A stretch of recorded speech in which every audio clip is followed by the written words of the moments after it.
नमस्ते। सबसे पहले तो मैं सभी साथियों को, सभी हिंदुस्तानियों को, सभी युवाओं को, जेनज़ीज़ को बधाई देना चाहती हूँ कि उन्होंने अपने जिजीविषा से, अपने संघर्ष से सरकार को झुका दिया। हमने रील्स बनाए, हमने उस वक़्त को काफ़ी एन्जॉय किया। हमने इस संघर्ष को बहुत हल्का बनाने की कोशिश की, अपनी लड़ाई को एक साथ मिलजुल कर हम लड़े। सोशल मीडिया पर जो दे सकते थे अपना सहयोग उन्होंने दिया, जो मैदान में आ सकते थे वो मैदान में गए। एक चैप्टर तो ख़त्म हुआ, लेकिन कुछ बातें ऐसी हैं जो मैं कहना चाहती हूँ, रादर मैं सबका ध्यान आकर्षित करना चाहती हूँ कि इस पर जल्दी से जल्दी बात की जाए और इसका दायरा भी बढ़ाया जाए। पहला तो ये है कि आंदोलन अभिजीत दीपके के आह्वान पे शुरू किया गया। यहाँ उनके दो साथी मिले, एक का नाम मुझे याद है सौरभ दास, दूसरे का नाम मुझे नहीं याद है। लोग जुड़े, नेहा जैसी आइसा की प्रेसिडेंट भी आईं, वो भूख हड़ताल पर बैठीं। सोनम वांगचुक आए। सोनम वांगचुक का आना संदेह के घेरे में हम सब आ गए कि कहीं ये कॉम्प्रोमाइज्ड आंदोलन तो नहीं है। वाकई ये शुरुआत तो किया गया था एक कॉम्प्रोमाइज्ड आंदोलन से ही, शायद किसी दिशा में ध्यान भटकाना था देश की जनता का, लेकिन ये हो नहीं पाया। बूमेरैंग हो गया, बैकफायर कर गया। युवा आगे बढ़ने लगे, एक दूसरे से जुड़ने लगे। अंततः धर्मेंद्र प्रधान ने आज इस्तीफा दे दिया। चलिए, यहाँ तक तो सब ठीक है, लेकिन जिस आंदोलन को पूरे देश के युवा, उनके पेरेंट्स मिलकर के इस जगह तक आंदोलन को पहुंचाया, जिस आंदोलन को यहाँ तक लेकर आए कि धर्मेंद्र प्रधान को इस्तीफा देना पड़ा,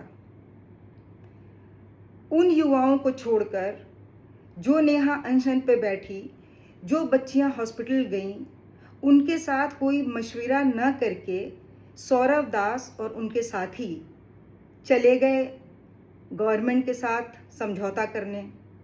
उन्होंने एक चार्टर बना लिया, उस चार्टर के बारे में किसी के साथ आलोचना नहीं की। ये एक टीम वर्क था।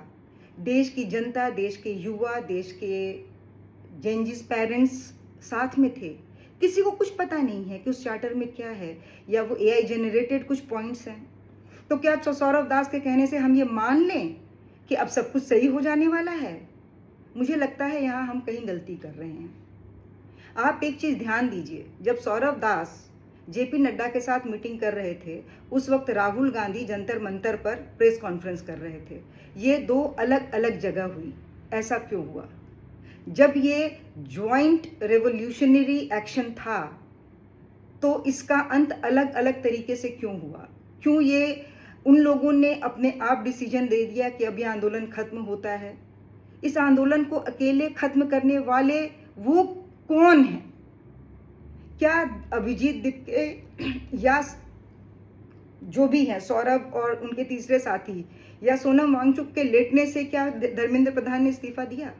नहीं, ये तो सब जानते हैं। तो ऐसा क्यों हुआ कि जब भीड़ इकट्ठी करनी थी तो आपने देश को बुलाया, देश को जगाया। आप ये कह रहे हैं कि हम देश को जागृत कर रहे हैं, हम धर्मेंद्र प्रधान का इस्तीफा चाह रहे हैं, लेकिन उसके बाद क्या? आप तो अपने घरों को लौट जाएंगे। बाकी देश के युवाओं का क्या होगा? ये तो धोखा है। आप ऑफिशियल अगर अनाउंस कर रहे हैं कि ये प्रोटेस्ट यहीं पे खत्म हो रहा है, तो पुलिस तो फिर मनमानी करेगी, सत्ता मनमानी करेगी बाकी की जनता के साथ, और जनता को तोड़ने में उन्हें समय नहीं लगेगा। तो आप सौरभ दास, मैं आपसे एक बात साफ साफ कहना चाहती हूँ कि आप देश के बच्चों के साथ गद्दारी कर रहे हैं। आपकी अपनी कोई राजनीति होगी, आपकी पॉलिटिक्स क्या है, मुझे इसमें कोई इंटरेस्ट नहीं है। मेरा सिर्फ इंटरेस्ट है कि हमारे बच्चों का भविष्य सुधरे और जल्द से जल्द ये सरकार इस्तीफा दे। इसके कम में अगर कुछ होता है तो इस साजिश से सारे बच्चे धोखा खा रहे हैं, वो आपको कभी माफ़ नहीं करेंगे। और मैं चाहती हूँ कि जितने यूट्यूबर्स हैं, जितने वैकल्पिक मीडिया हैं, इस बात को ज़्यादा से ज़्यादा फैलाएं और इस पर बात करना शुरू करें, लिखना बोलना शुरू करें। हम एंजॉय कर सकते हैं, हम खुश हो सकते हैं, लेकिन अभी ये शायद हमारे खुश होने का वक्त नहीं है। ये वक्त है स्ट्रैटेजी प्लान करने का। अभिजीत दीपके आए, 2 लोगों के साथ मिलकर प्लान किया, सोनम वांगचुक अचानक आए, वो अचानक अपहरण कर लिए गए और वो उनका वेदांता जैसे हॉस्पिटल में इलाज चल रहा है और उनकी पत्नी गीतांजलि वो बीजेपी की तरफ से बैटिंग कर रही हैं और हम सब खुश हो रहे हैं। चलिए, मान लिया हमें भी खुश होने का हक है, हम मीम्स देख के हंस रहे हैं, हम सोशल मीडिया पर लिख कर रहे हैं, हम हौसला बढ़ा रहे हैं, लेकिन अब बात उसके आगे की है। आगे क्या? क्या ये सिर्फ आंदोलन मीम्स तक रह जाएगा? वो चार्टर बना करके चले गए, अब उसके बाद पुलिस अपनी ज्यादती करेगी। दिल्ली पुलिस को क्या हम कंट्रोल कर पाएंगे? दिल्ली पुलिस पे कोई एक्शन होगा भी क्या? एक तरह से जो एक्टिविस्ट हैं वो ये लिस्ट बना रहे हैं कि कितने बच्चे पकड़े गए, कितने गुमशुदा हैं, किस किस पुलिस ने अत्याचार किया, उनकी लिस्ट उनके पास सारे रिकॉर्ड्स हैं।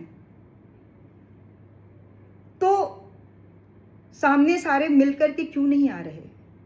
वो एक्टिविस्ट जो दरअसल काम कर रहे हैं जमीन पर, उनके साथ बातें क्यों नहीं हो रही हैं? सरकार उनसे बात क्यों नहीं कर रही है? अकेले ये 2 लोगों के साथ बात करके आंदोलन खत्म नहीं होना चाहिए। मैं सबसे गुजारिश करूंगी कि इस आंदोलन को बढ़ाने के लिए रास्ता खोजा जाए, इसकी लीडरशिप कोई ले और इस आंदोलन को आगे बढ़ाए। इस वीडियो को प्लीज़ शेयर करें, ज़्यादा से ज़्यादा लोगों तक पहुंचाएं, क्योंकि ये एक जायज़ चिंता है मेरी। शुक्रिया।